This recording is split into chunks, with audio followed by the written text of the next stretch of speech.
à Los Angeles.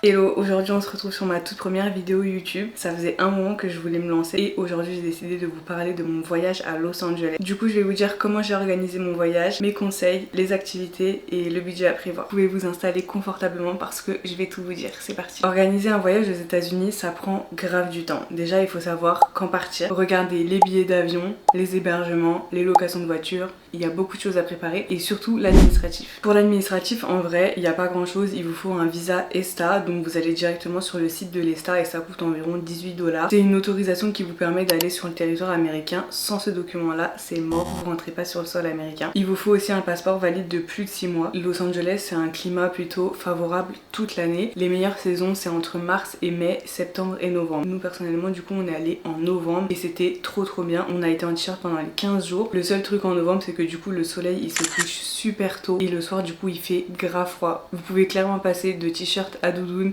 en une journée. Moi personnellement quand je pars en voyage je regarde toujours avec Liligo. Franchement c'est super bien, c'est simple, vous mettez juste votre destination, d'où vous partez, les dates et ça vous donne toutes les compagnies, les prix, enfin bon je vais pas vous apprendre, vous connaissez. Du coup moi ce que je fais c'est que je regarde sur ce site là, je regarde les compagnies qui m'intéressent, les horaires de vol etc. Et ensuite je vais sur le site de la compagnie et je réserve sur le site de la compagnie. Donc nous on est parti avec Air France, et un aller-retour direct. Pour la petite histoire de base on avait pris avec French Bee mais on a eu une petite galère, on va en parler dans cette vidéo parce que ce serait trop long. Du coup au final on est parti avec Air France donc on a payé un petit peu plus cher. Une fois que vous avez fait ça, il faut trouver votre hébergement. Pour l'hébergement, moi j'avais regardé les vidéos de, comment elle s'appelle, Anaïs Lenard partageait des conseils si jamais on voulait partir à Los Angeles. Donc j'ai suivi ses conseils. Elle avait conseillé de prendre un Airbnb et elle avait déconseillé de loger dans les endroits hyper touristiques, Santa Monica, Venice Beach, Hollywood, le downtown etc. à éviter. Donc moi je voulais réserver absolument un Airbnb parce que déjà c'est plus grand qu'un hôtel et on reste quand même 15 jours donc on avait beaucoup de valises. On voulait faire les courses aussi pour cuisiner un peu pour pas manger tout le temps dehors. Sur Airbnb je vous conseille de faire très attention aux hébergements proposés, de bien regarder toutes les photos, si possible que ce soit un super hôte. Franchement on a eu aucune galère, l'hôte qu'on a trouvé sur Airbnb était super sympa, il nous a même donné des adresses, des conseils etc. Bonne chose à savoir sur Airbnb que je ne savais pas c'est qu'on peut payer en plusieurs fois. Du coup nous notre Airbnb il était situé à Inglewood donc c'est à côté de l'aéroport de Lac, c'est à une dizaine de minutes de l'aéroport. À Inglewood c'est environ à 30-40 minutes du centre de Los Angeles si je peux dire, même s'il n'y a pas vraiment de centre parce que tout est éloigné. C'est un quartier mexicain si je dis pas de bêtises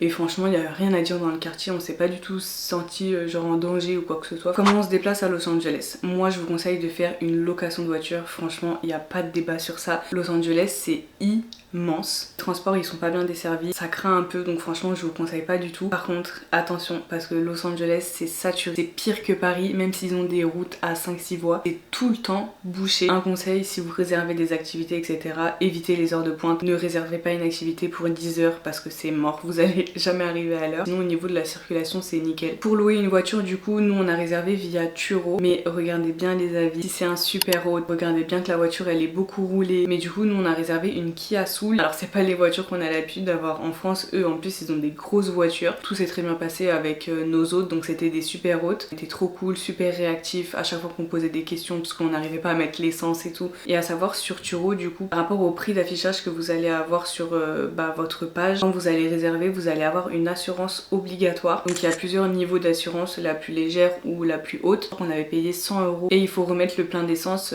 en fonction du niveau qui a été mis quand vous avez eu la voiture. Aussi un truc pour la circulation, n'utilisez pas Waze. Je sais que nous en France on utilise pratiquement que Waze. Là-bas Waze n'est pas mis à jour. Utilisez soit Plan ou Google Maps et franchement eux c'est nickel. Et pour conduire là-bas franchement pas de galère comme à Paris, enfin comme en France en vrai, les panneaux de circulation etc c'est pratiquement la même chose. Et vous n'avez pas besoin d'un permis international. Une fois que vous avez réservé tout ça, il vous manque plus qu'à faire votre valise et c'est parti pour les États-Unis. Je vais vous donner les activités que je recommande le plus. Vraiment si vous allez à Los Angeles vous êtes obligé de faire ça. Donc déjà on va commencer avec Universal Studios. Nous on a kiffé, on a réservé sur Get Your Guide et on a payé 100 € pour 2 jours d'entrée. On avait une journée achetée, une journée gratuite. À savoir que vous allez devoir payer le parking si vous y allez en voiture. C'est un choix entre 3 parkings, un à 30 je crois, un à 50 $ et un à 70 $. Je vous conseille d'éviter les week-ends et si possible d'y aller hors vacances. vacances scolaires. Nous on y est allé un mardi et un vendredi. Le mardi c'était nickel, il y avait vraiment personne. On a pratiquement jamais fait de queue. Et le vendredi il y avait un peu plus de monde, mais franchement c'était super raisonnable. Ce que je vous conseille quand vous allez là-bas, c'est surtout de faire le train. Je crois que ça s'appelle le Studio Tour. Et en fait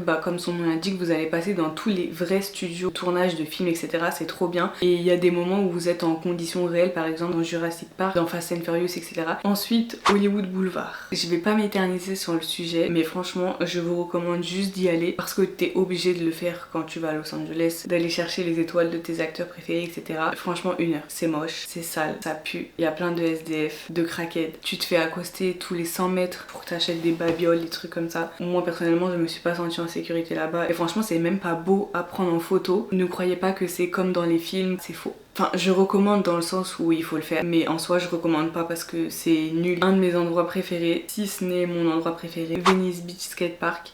Franchement incroyable. Déjà là-bas j'ai vu mes meilleurs couchers de soleil. L'ambiance elle est trop bien là-bas. Tu peux rester des heures sans rien faire. Juste regarder les gens, regarder la vue, regarder le coucher de soleil, tout ce que tu veux.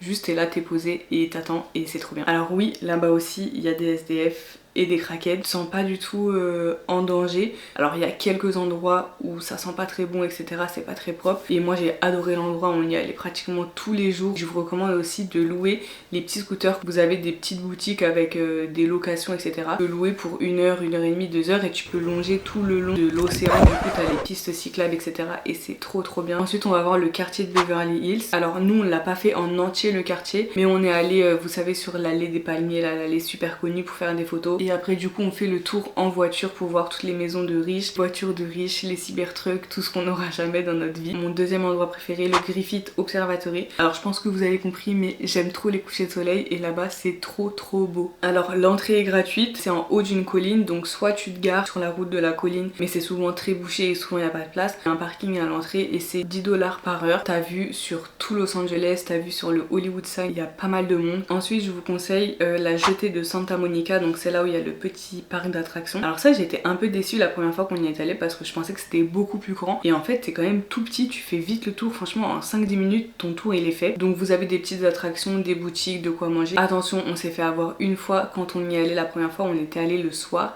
Caille ça race. Mettez un truc chouette, tu peux faire les attractions, il y a une grande roue, des mini loopings, des trucs comme ça, donc mon copain il avait fait ça. C'est sympa mais un peu déçu quand même. Je pensais que c'était beaucoup plus grand. Le dernier endroit que je vous recommande c'est d'aller au Hollywood Sign, bien évidemment on est obligé de passer par là. Si tu vas en voiture tu peux te garer directement en bas du sign et ensuite t'as juste à marcher en dessous et t'as un petit chemin, t'as une randonnée. Nous personnellement on n'a pas fait la randonnée, on s'est juste arrêté en dessous du sign pour prendre des photos. Franchement la vue elle est super belle. Un conseil par rapport à toutes ces activités, tout ce que vous allez faire, prenez des chaussures où vous êtes à l'aise parce que mine de rien on fait beaucoup de voitures mais on marche beaucoup quand même et si vous partez sur cette période là, franchement prévoyez des bonnes affaires chaudes pour le soir. Il fait très froid, enfin moi j'aurais pu vraiment caler une doudoune. On va passer au budget, sûrement le moment le plus intéressant si vous regardez cette vidéo. Los Angeles c'est un gros budget. On a économisé des mois et des mois pour pouvoir s'offrir ce voyage là, mais je sais que c'est quand même un budget énorme. On est quand même parti hors vacances scolaires donc ça reste moins cher. Après pour tout ce qui est frais bancaires etc, je vous conseille de partir avec une banque en ligne. Nous on avait pris Revolut, comme ça au moins vous avez aucun frais, vous pouvez payer tranquillement. N'oubliez pas que là-bas il faut donner des tips, alors c'est pas obligatoire mais c'est recommandé plus, c'est assez mal vu de pas en donner. Par exemple quand vous allez dans un restaurant, le serveur il va beaucoup s'occuper de vous, il va revenir plusieurs fois, vous servir plusieurs fois de l'eau, vous demander comment ça se passe, si vous mangez bien etc. La moyenne générale c'est entre 15 et 20% du ticket, donc ça peut monter très vite. Après c'est pas obligatoire et le montant pareil c'est à vous de le choisir. Vous pouvez aussi indiquer directement le montant en dollars, ça c'est très personnel, chacun fait un peu comme il veut. Ils comptent beaucoup et ils vivent beaucoup avec les tips. Alors on est resté 15 jours et on en a eu pour 7000 € à deux. Je vais vous faire le détail. Tous les prix que je vais vous donner c'est les prix pour deux à chaque fois. Pour le vol avec Air France en direct on en a eu pour 1873 € avec les bagages en soute. Le Airbnb on en a eu pour 1700 €. La voiture on en a eu pour 1000 € avec l'assurance et le budget en plus qu'on s'était prévu c'était 2500 €. Et dans ces 2500 € là ça comprend 250 € d'essence, 410 € d'activité, 200 € de parking et tout le reste donc 1600 € pour ce qui est food et shopping. Il y a vraiment un mood là-bas, il y a quelque chose de spécial, le mood il est trop bien, les gens ils sont trop gentil, les gens ne sont pas aigris, tout le monde te parle, tout le monde te dit bonjour, tout le monde te dit merci, on t'accoste dans la rue pour te dire que t'es beau, que t'es belle, t'es bien habillée, que ton t-shirt il est beau, enfin je sais pas, le mood il est trop bien. J'ai vraiment eu un coup de cœur pour cette ville, c'était incroyable. Donc voilà pour mon petit récap de nos vacances à Los Angeles, j'espère que cette vidéo elle vous a plu. N'hésitez pas à me laisser un petit pouce bleu si cette vidéo vous a plu, un petit commentaire pour me donner de la force pour ma première vidéo. Et merci d'avoir regardé.